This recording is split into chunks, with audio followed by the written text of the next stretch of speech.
Good evening and welcome. The 4 mitzvahs of the Seder. Many of us are doing a Seder differently this year due to the corona shelter in place and lockdown and restrictions on travel. And as a result, many people who are used to having someone lead the Seder, or even if you know how to do the Seder yourself, but you never actually ran the Seder, and it could be overwhelming and daunting. And I decided that in addition to our ongoing evening classes on Jewish law, and the last couple of weeks we've been discussing Pesach in detail, and I encourage you to look at those classes, I'm going to take certain parts related to the Seder and focus on them. And it's my hope that when you get to your Seder, you will be able to at least do the important things and do them well and know what's the priority of the Seder. And of course, you'll attempt to do the full Seder exactly with all the customs and traditions and celebrate freedom. So here we go. The 4 mitzvahs of the Seder night are: number 1, relate the story of Exodus. Talk about slavery in Egypt, and God took us out to make us free. That is a biblical command. It's not an expensive mitzvah. It's not a difficult mitzvah, but you have to be cognizant of it. It's not enough just to get together and say, Good Yontif, and eat matzah. You need to relate, retell, discuss the story of going out of Egypt. And this is a requirement that we have to relate the story to our entire household, to all of the members of our family, whoever's at the Seder. So make sure that your children don't go to sleep after the Manashtana. They finish the talking part and that's it. Don't miss out. Don't forget that piece. That the Seder is an experience and you need to tell them the story of going out of Mitzrayim. As a result, the Seder is built in such a way that we try to involve children and we try to perk their curiosity. We do things very differently, like we wash our hands without making a bracha, even though we're not going to eat matzah. We dip an onion in salt water or some vegetable, which is different than usual. The point of that is to keep the children awake, keep them interested, involve them, because we need to tell them this story about Exodus from Egypt. Another practical idea, in addition to the items that the Seder has, is involve them in the singing. You want to keep them awake. You want to keep them there, focused, not running around somewhere or even going to sleep, because you want them to listen to relating the story of us going out of Mitzrayim. The next mitzvah of the Seder is a biblical command of eating matzah. Now, it's a mitzvah. We make a bracha on it. Asher kiddushanu b'mitzvos v'tzivanu. You sanctified us and commanded us with your mitzvahs to eat this, the matzah.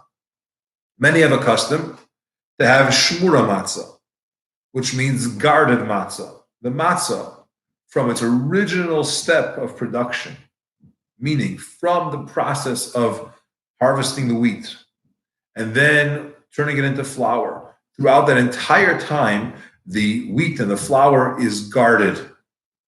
We make sure that someone watches it, not washes, but guards it, watches it, that it should not get wet. It should have no contact with liquid.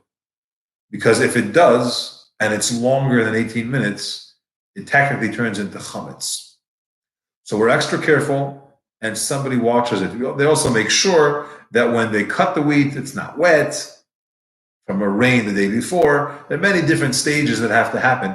But in addition to just having matzah, it's important and very valuable to have shmura matzah. In addition, many are careful to have handmade matzah, not machine matzah, at least for the Seder. And the reason for it is because the machine cannot do it for the sake of matzah. When you have a human baking the matzah, you do it l'shem mitzvahs matzah. You ever been to a matzah bakery? It's something which is announced multiple times. They say it together. We are baking this matzah for the sake of the matzah, which carries a special hiddur. It's another level of beauty for the mitzvah. So I encourage you to do that. But the requirement here is to have matzah at the Seder night. Not an hour before and not the next morning. At Pesach, at the Seder, the mitzvah is to eat matzah. Now, how much matzah do you have to eat? There are 3 times in the Seder that we eat matzah. And each time that we eat the matzah, you should have at least a kazayas, which is 27 grams. Practically speaking, when you're dealing with a handmade matzah, it's a little bit less than a half a matzah, depending on the thickness, depending on the size, but you're pretty safe. A little less than a half a matzah is a kazayas.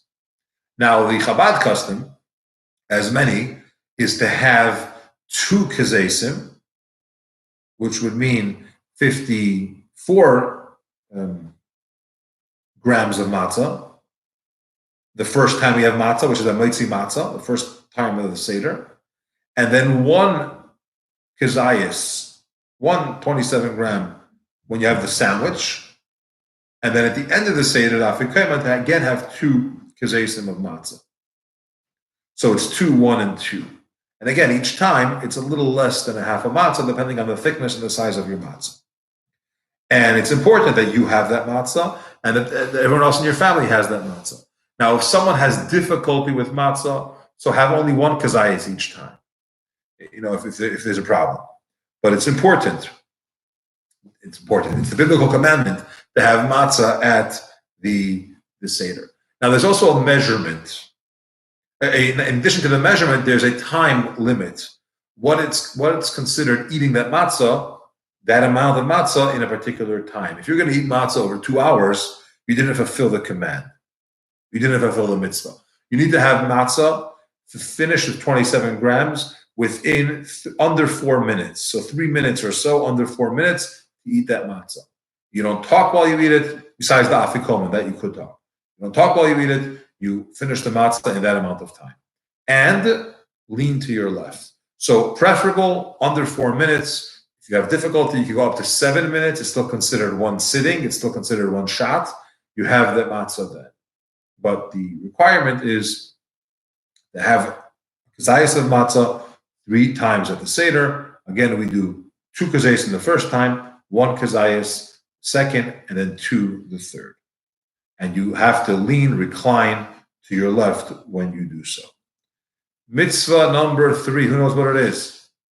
Put a comment if you know what it is maror. We have to eat maror on Pesach to remember the bitterness that the Egyptians brought upon our ancestors.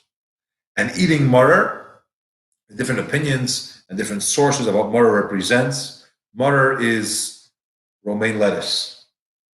Lettuce is sweet initially, in the beginning, and then it's bitter. And that's what happened in Egypt. Initially, it was nice. It was volunteer work. Everyone got together. It was patriotic. We're going to build buildings for Pares projects. But very quickly, it turned into mandatory work. It turned into slavery, and it became very bitter with quotas and punishments and very, very harsh conditions. So we're not just remembering the bitterness, we also use the lettuce for that process of it starts sweet and then it goes bitter.